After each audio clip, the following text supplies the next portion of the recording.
Okay, so I'm going to be attempting to put this together. I have all the components that I need except for the trash can.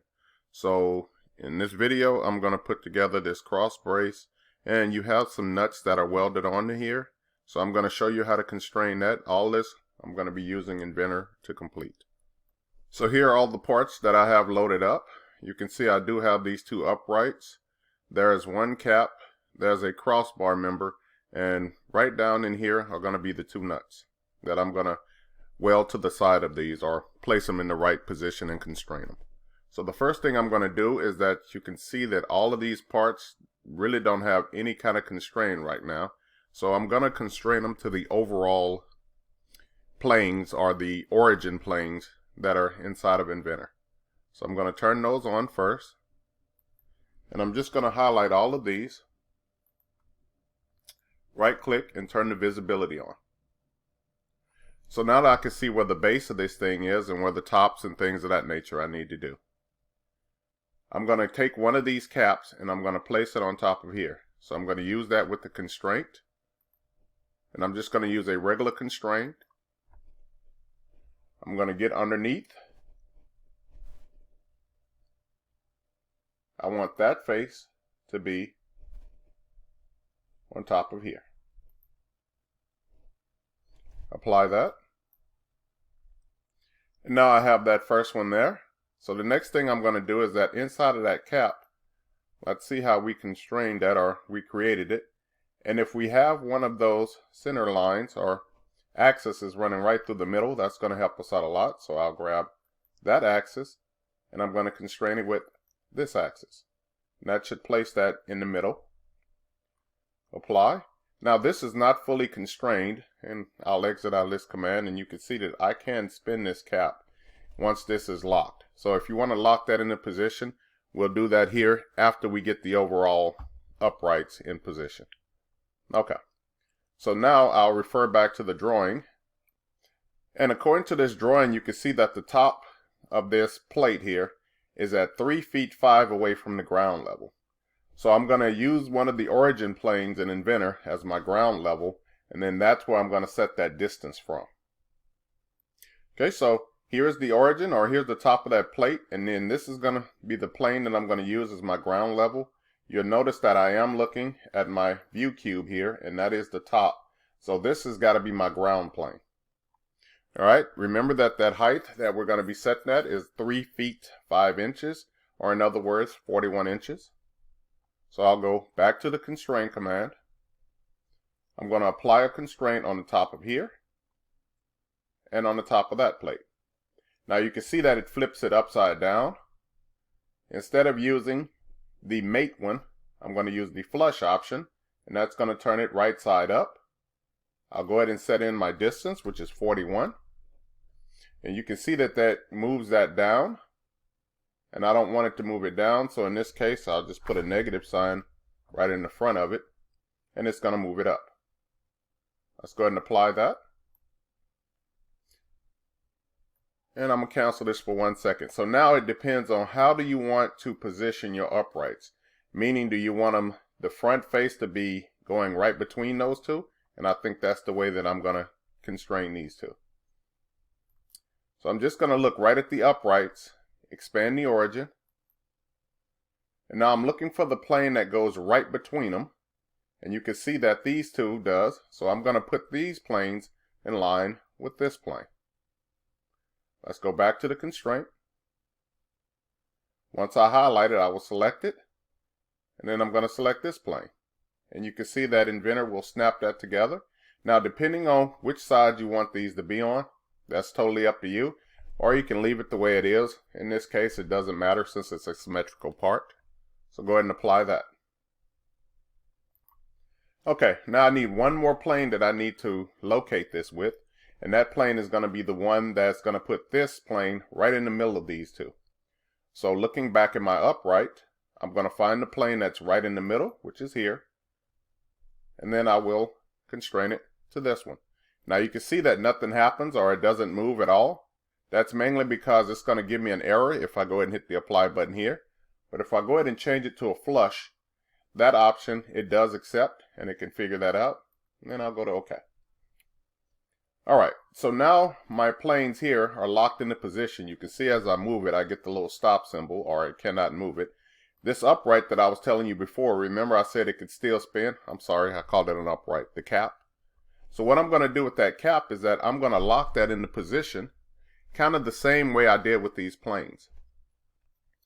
Alright, so I can turn these origin planes off, all of them except for the ground one, because that's the one I'm still going to use.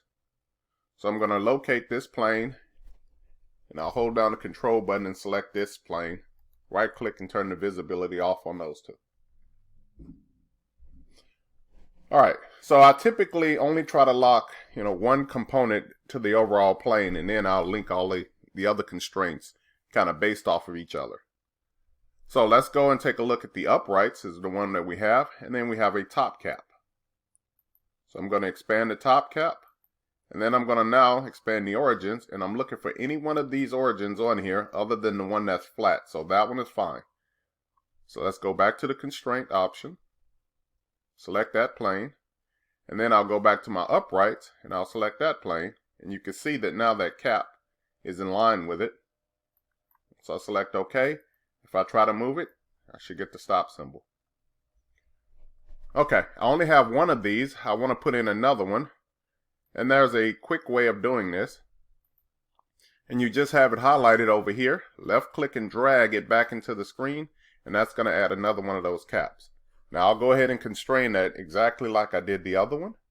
So I'll go to constraint. I'm going to go underneath it. Select that face to this face. Apply. Expand this cap. The origin. I'm looking for the axis that's running through the middle. Select that one. Select that axis. Apply that.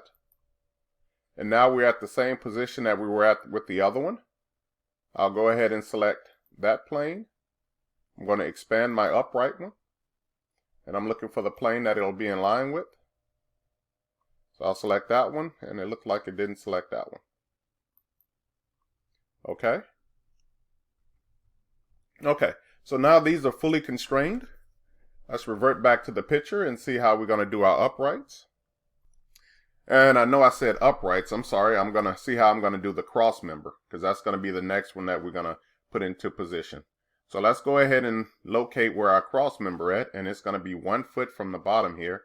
So I'll go ahead and place that, and let's go ahead and constrain this in the right position. Okay, so here we have our cross member. And let's go ahead and place it to where it goes. You can see that it already has the grooves cut on the inside of it. So let's go ahead and go to the constraint. And what that tells me is that there will be a center axis on that location. So I'll go ahead and select that axis. And I can place it onto that axis. Now, if it's the exact same size as this, or if there's no errors with it and it's cut correctly, then you can do the exact same thing again. So I'll go ahead and apply that one. I'll do this one with this side. Let's go ahead and apply that. And then let's go ahead and locate this a foot from the ground level. So let's go and select this plane. Let me go ahead and close a couple of these. And the one that I'm looking for is going to be our cross brace. Expand that. Expand the origin.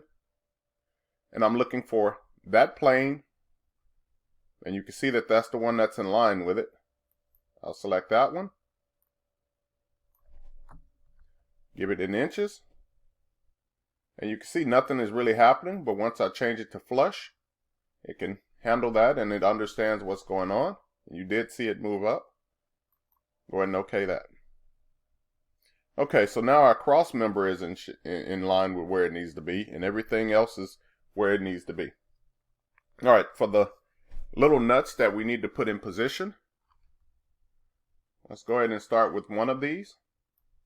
And they're going to work exactly the same way. So I'm just moving them over, and you can see that ground plane in the back is moving to where it needs to be. In referring back to the picture, you see that that is 3 feet located above the ground level. So we're going to use that, and we're going to put it on the tangent of these uprights. And then we're going to locate it in position, and then we'll also line it up so it don't move. Okay, so the first thing I'm going to do is I'm going to locate this flat surface and I'm going to put it on the tangent of my upright. So let's go to Constraint. Let's look at the tangent option. Select the flat face, and then I'm going to select the edge of my upright. Now I can tell that it doesn't look like it hit the tangency of it because it's still having some complications trying to figure that out. And we can kind of play with which one of these different options it's going to give me. And believe it or not, it is tangent with it.